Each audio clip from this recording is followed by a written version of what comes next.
Good morning students. B.El.Ed first year में mathematics में जो चल रहा था कंपाउंड इंटरेस्ट यानी चक्रवृद्धि ब्याज, तो इससे संबंधित फार्मूले पे चर्चा हो गई थी कंपाउंड इंटरेस्ट के कि सिंपल इंटरेस्ट का फार्मूला क्या होता है, साधारण ब्याज का फार्मूला क्या होता है और कंपाउंड इंटरेस्ट का फार्मूला क्या होता है।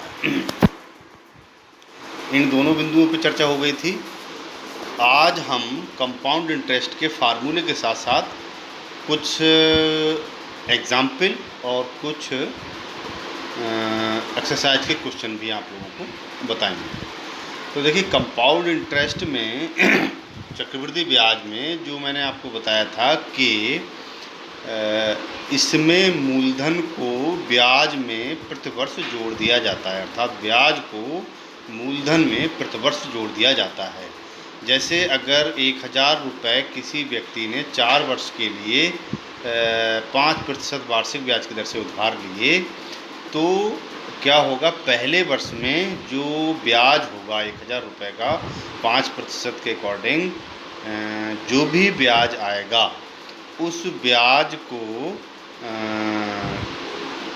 1000 रुपये में इंक्लूड कर दिया जाएगा। अर्थात वह इंक्लूड करने के बाद अगले वर्ष का जो भी इंटरेस्ट आएगा, अगले वर्ष का जो मूलधन होगा, वह ब्याज प्लस मूलधन बराबर मिश्रधन जो पहले वर्ष का होगा वह अगले वर्ष का मूलधन होगा। उसी प्रकार से दूसरे वर्ष का जो ब्याज आएगा वह दूसरे वर्ष के मूलधन में जोड़ दिया जाएगा। दूसरे वर्ष का मूलधन प्लस ब्याज बराबर तीसरे वर्ष का मूलधन। ठीक है ना। तो आप लोगों को इसमें दिख रहा है कंपाउंड इंटरेस्ट का फार्मूला A बराबर P 1 प्लस R बटे 100 की power n, where A equal to total amount after n year. जो टोटल अमाउंट यानी मिश्रधन जो बोला जाता है वह होता है टोटल अमाउंट। टोटल अमाउंट में मूलधन प्लस ब्याज होता है, उन दोनों को जोड़ने के पश्चात जो भी धन आता है वह टोटल अमाउंट आता है। P होता है P इक्वल टू प्रिंसिपल और ओरिजिनल वैल्यू या प्रिंसिपल और ओरिजिनल अमाउंट।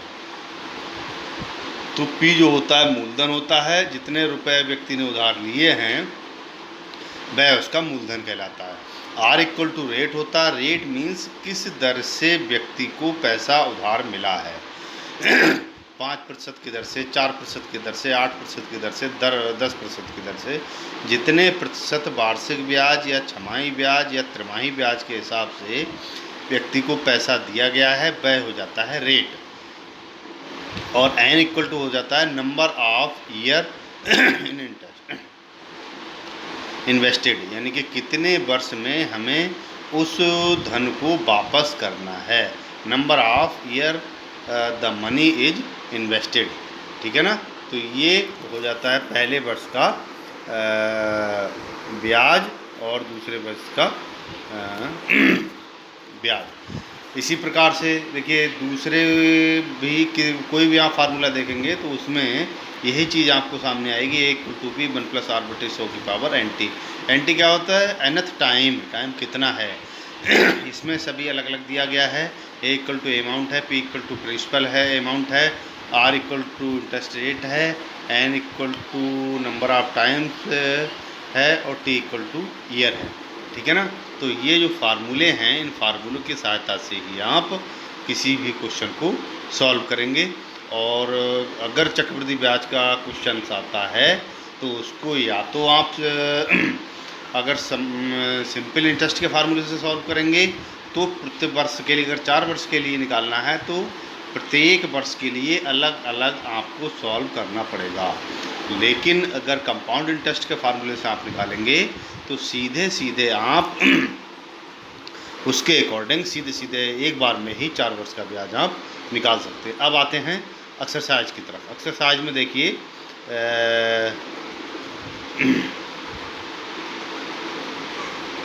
पहले एक दो एग्जाम्पल कर लीजिएगा, है ना। उन एग्जाम्पल की सहायता से आप ठीक से समझ जाएंगे। जैसे इसमें दिया हुआ है एक एक नियम से 5000 रुपये पर 10 वार्षिक ब्याज की दर से 2 वर्ष का चक्रवृद्धि ब्याज ज्ञात कीजिए। तो इसमें देखिए दिया है मूलधन 5000, दर 10% वार्षिक, समय 2 वर्ष। अब आपको निकालना है, इन्होंने कहा एक एक नियम से निकालना है। एक एक नियम का मतलब है आपको सीधे सीधे विदाउट फार्मूले का यूज करके निकालना है। तो 100 रुपये पे 1 वर्ष का ब्याज 10 रुपये, 1 रुपये पे 1 वर्ष का ब्याज 10/100 रुपये यानी 1/10 रुपये। 5000 पर 1 वर्ष का ब्याज 1/10 गुणे 5000 यानी 500 रुपये। पहले वर्ष के अंत में मिश्रधन 5000 प्लस 500 इक्वल टू 5500।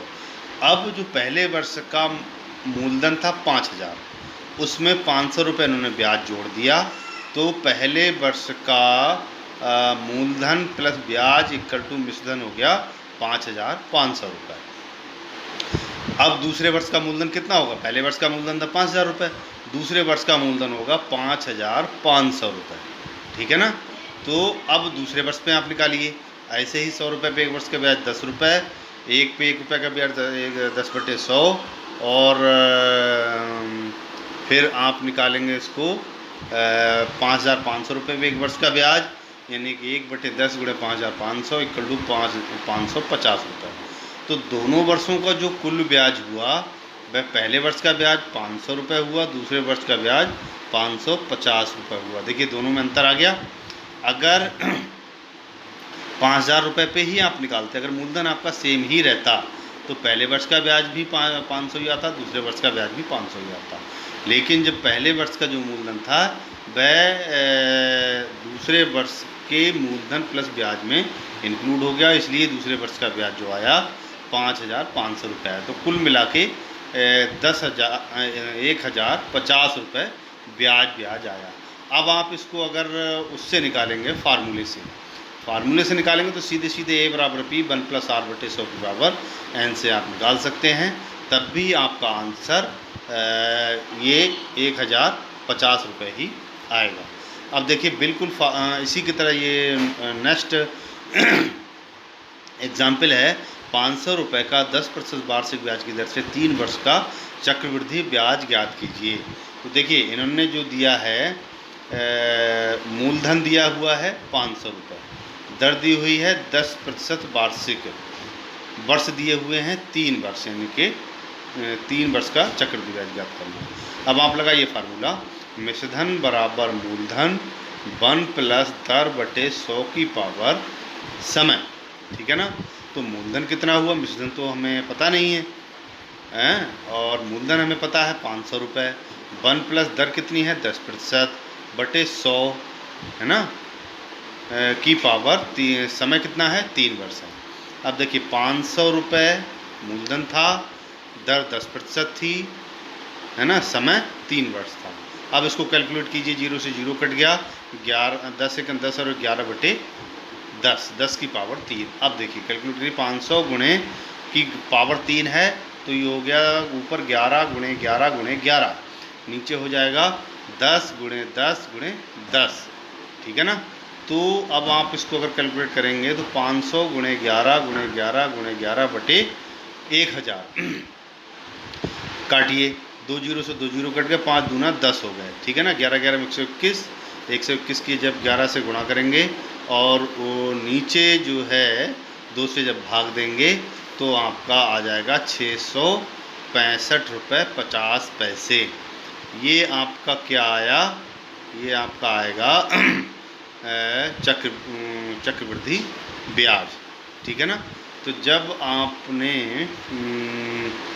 ज्ञात किया चक्रवृद्धि ब्याज तो आपका आया सीधे सीधे, क्योंकि इसमें आपको एक एक नियम नहीं फार्मूले से आपने लगाया था, तो फार्मूले से लगाने के बाद सीधे सीधे आपका ब्याज कैलकुलेट होके आ जाता है। तो मीन्स जो कहने का तात्पर्य था वो ये है कि अगर आप एक एक नियम से निकालेंगे तो सीधे सीधे आपको फार्मूले का प्रयोग नहीं करना है। पहले वर्ष का मूलधन प्लस ब्याज मिश्रधन हो जाएगा, मिश्रधन फिर अगले वर्ष का मूलधन हो जाएगा। ठीक है ना? उस मूलधन को अगले वर्ष के मूलधन पे फिर ब्याज लगाएंगे। इस प्रकार से आप निकालेंगे तो आपका वही सॉल्यूशन आएगा। लेकिन अगर आप सीधे सीधे फार्मूले से इसको कैलकुलेट कर लेंगे तो डायरेक्टली आपको कई बार मिश्रधन और मूलधन में कन्वर्ट नहीं करना पड़ेगा।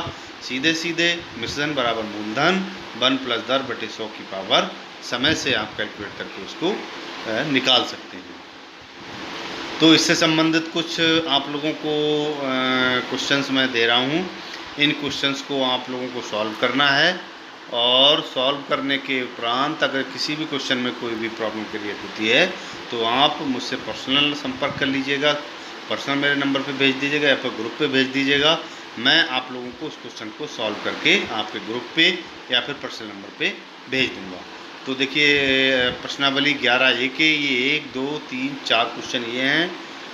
इसके बाद 5 6 7 8 9 10 तक करिएगा। 10 तक क्वेश्चन आप करेंगे, उसके आगे के क्वेश्चन मैं कराऊंगा, और छमाही तिमाही की भी जानकारी कर देंगे कि कैसे ब्याज को छमाही संयोजित किया जाता है, कैसे ब्याज को तिमाही संयोजित किया जाता है। फिलहाल आप क्वेश्चन 10 तक इन क्वेश्चनों को लगाइएगा।